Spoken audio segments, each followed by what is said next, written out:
Good morning, good afternoon, good evening, wherever you're at, whenever you're listening. Thanks for listening. And we're back again with another episode. In today's episode, we're going to talk about taking a loss to build a community of excellence. But before we get started, like, share, subscribe on all our platforms. Let us know what you think about the content and anything you want us to discuss. Do that too, as well as share. Man, keep sharing. I think we've gotten a lot of great support over the past few months, and that's been cool. But with that, we're going to keep doing what we do, and hopefully you take something from it. So let's get going. In today's episode, we're going to discuss three pillars of taking a loss to build a community of excellence. When I talk about this, I mean a community of people who deserve to be in the community, who can benefit from the community, but also not consume in the community, but actually continue to build the community. And when I say that, I don't mean like, hey, man, let's create a neighborhood of folks. No, I'm talking about your business community, the people in your business circle who deserve to be there because of their genuineness, authenticity, as well as their ability to be able to give more than they take. And as a result of being that way, they allow access to it. I don't think every community should have access for everybody.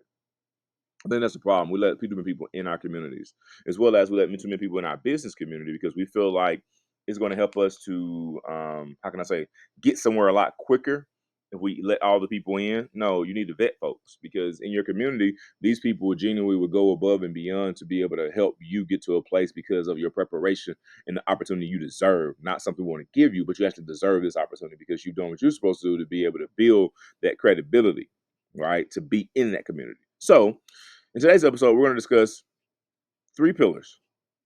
The first one is that we are the problem, right? We are. We don't know it, but we are. Number two, stop letting people into the community that consume from it, but never contribute to building it. I just said that. And then number three, we have to start setting a standard of excellence in order to stop allowing us to ruin our communities. Now, let's start with the first part of that. We are the problem. What I mean by that, in our community, air quotes, in our community, we don't help people who are trying to do things the right way. We don't. I promise you. We we're gonna do one thing all the time. We're going to pay for what we want and beg for what we need.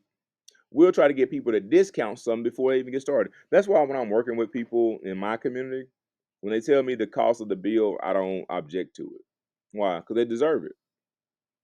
Why? Because they're trying to do something. Why would I tell them to discount me? Seriously, I wouldn't discount it. Why? Because there's no reason to. Like they valued at that level. Then we'll criticize what they're doing for no reason, just because we have an issue with what they're doing. Like for instance, you will have somebody. Let's say you have somebody selling, some food, right? And they're charging $15 a plate. And then you go down the street and maybe Joe Blow is charging $10 a plate. We'll talk about such and such who's charging 15, other person is charging 10, but the $10 play is tastes like you know what, and this $15 play is the one, just because we don't like the $5 difference. Versus just saying, hey man, like they got better food. They deserve to be compensated a little bit more for that. And then we'll also criticize what they should or would be doing if they really were like that. For instance, if we had people who had buildings, right, or businesses and buildings, we'll criticize that they don't have a massive building, right? Seriously. We'll say if you were that good, then you have a massive building like these other people who do some what you do. How about the fact that sometimes, it doesn't require a massive building to give great service? The quality of service should always trump the size of the building. Seriously. And then we'll even blame others for our own shortcomings. Another example. Let's say you go into a provider, right? A healthcare provider, and you have not seen any improvement at all, right? None. You've been stuck in the same circle of pain or whatever you're dealing with. And then you go to another provider and they're giving you all this value. You're getting better, your pain is decreasing, you get to a point where you can sleep better, you just have all these positive vibes. And as soon as they send you the bill, You want to be mad at them.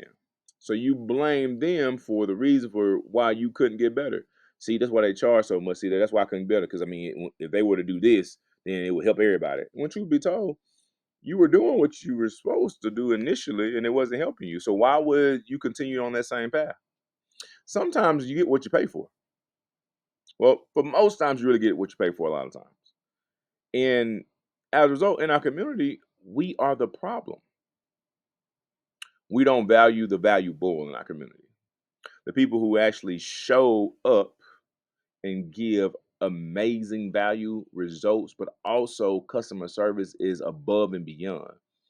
We want to criticize, not help them, and then turn around and blame them for the reason why we don't have better things in our community. You're the reason why we don't have better things in the community because you're the problem. Now, here's the other part though. So I talk about from the standpoint of the people who actually are giving the service. We have to stop letting people into the community that consume from it but never contribute to building it. What I mean by that, let's say that you're in your business community, right? You got your businesses and you're a business owner of some kind. And let's say that you have people who are trying to get into the community also, right? They have businesses, they're just starting these businesses, and you go and vet them. When I say vet, maybe I go do business with you by myself, pay for the service, check out what you got to offer, really try to pour myself into that business to see if it's actually worth, you know, what you deem it to be worth, right? And then out of that, we pull that this person's not genuine. We pull that maybe this person has a get rich quick scheme going. Maybe they're overcharging for something, or maybe they're undercharging for something. And as a result, you may say, that's interesting. I'm not saying you should over or undercharge, not saying that. I'm just saying, like, sometimes people will undercharge to beat a competitor just to cause the disarray, but then they'll overcharge, for something they didn't do. Like, they'll charge you for, you know, cutting your grass extra money on cutting the grass, but they didn't do any of the hedges, but they charge you the same as if they did. So, with that, you realize that, hey, these businesses I'm vetting, out of these businesses, only one of these businesses actually is really, really certified to be in the community of other great business people. What do you mean by that? Simple. Let's say if that business needs some type of actual assistance from, a loan standpoint, and having an issue trying to get a loan because of whatever reason, so they can't get it. But their credit is great or something like that. And they don't have any issues paying bills, but they can't get it for whatever reason. But you have someone in your business community who does this thing at a high level, being able to help people who have that issue position themselves to be able to get what they need to further push their business. And you have access to that person. This is where it requires a little bit of time, which is now I have to sit with the person I'm trying to help and really learn them as a person. Because I don't want to bring them into the business community and expose them to somebody who I value and they don't do what they're supposed to do with that connection. And they basically flake on it. They're not authentic. They're very demeaning. They tend to make it seem as if this person is the reason why they didn't get what they're supposed to get, versus taking it as this person's here to help you, to try to help you push forward. And if they can help you, they will. If they can't, it's nothing personal. But they're going to tell you why and what's going on, how you can put yourself in a position to be able to receive what you're trying to get. We have to stop letting people in the community that consume from it, right? Only. So if they were to get what they needed to get from the people that were connected to in the community, then now what you have to do is pour back into it.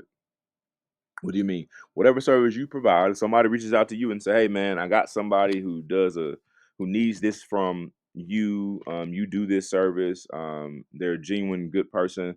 We have some people who really need some assistance here. Maybe we need you to come talk to somebody. Share your experience with your business to be able to help some people to learn and see you and what you do, and maybe you be a resource to them." If that's ever asked of you, of the people who connect you into the community, you should be willing to give that. It's only fair. It doesn't cost you anything. And then they offer a service. You're going to get paid for what your service is, what service you provide. And then this is where I think the problem really comes into play. We have to start setting a standard of excellence in order to stop allowing people into community that ruin the community. I don't think everybody should have access to excellence in a community. I just don't. I think that there should be a certain um how can I say this group that's actually able to facilitate what needs to be facilitated to the community, because these group of people are genuinely about the community, whether that's building it, establishing things for the kids, trying to actually pour back into it in ways that people don't even think are of any importance. Because the one thing that happens is that within that business community, you can have a situation where if you invite somebody into it, they try to pull people out of it who are the higher grossing people, maybe money wise, and try to pull them to things that ruin their actual, connection with the community. Now we've totally fractured what we're trying to do as a collective. Because at the end of the day, we're just trying to give more than we take. Because whatever you're entitled to, you're going to get anyway. It's already written. You're going to get it anyway. If you're genuinely, trying to do great things in your business and serve people, because service is more important, us getting you aligned with other people is only to benefit you further. Like, it's not going to benefit us, it's going to benefit the community. That's why I said that sometimes taking a loss to build a community of excellence is needed. You giving your time to the children or being a resource for the community in the sense of speaking engagements, volunteering, or whatever, showing up for people, that may be a loss in somebody's mind because I'm not making any money off of it, but it's because you're trying to build a certain culture. And within that culture, excellence comes out of that. And that's how we can grow the community versus, always trying to make a dollar off of everyone. It's not necessary to do so. I know in today's talk, whatever, I was probably a little bit more docile than people probably thought I was going to be, but I think that this is a constant issue. There's just too much infiltration in the communities that are really trying their best to build a circle of people who are authentic, who are genuine, who really are trying to build within their community in order to be able to have services that the community need, and people who actually do a great job and provide a great service, as well as give their most valuable resource, their time, to the community. Because a lot of people come to the community, they pull out, they take the dollar, but they never give anything back. Nothing. I don't say give something back. I don't mean money. Literally, I mean giving back the resource, your excellence, what you are, what you do, your brain, your intellectual property, things that actually matter to help us grow. Because for some reason, somewhere along the line, we lost sight of that, and we got tricked into that certain attacks on the culture are worth more energy than what they really are worth. Hope in today's episode that you learned something, you took something from it. If you didn't, that's fine. Maybe this episode wasn't for you, but if you did, that's awesome. Hope you can use it and share it. And hopefully that someday someone close to you who deserves to be in the community that you have, as far as your business community, your actual brain trust, you allow them in to be able to assist them, but also for them to be able to give more than they take and build that up further. And I hope with that being said, that it happens. And if it doesn't, it won't be because that some of us are not trying. I hope that this finds you in good spirits. And with that, I hope you have a blessed one. I'll catch you in the next one.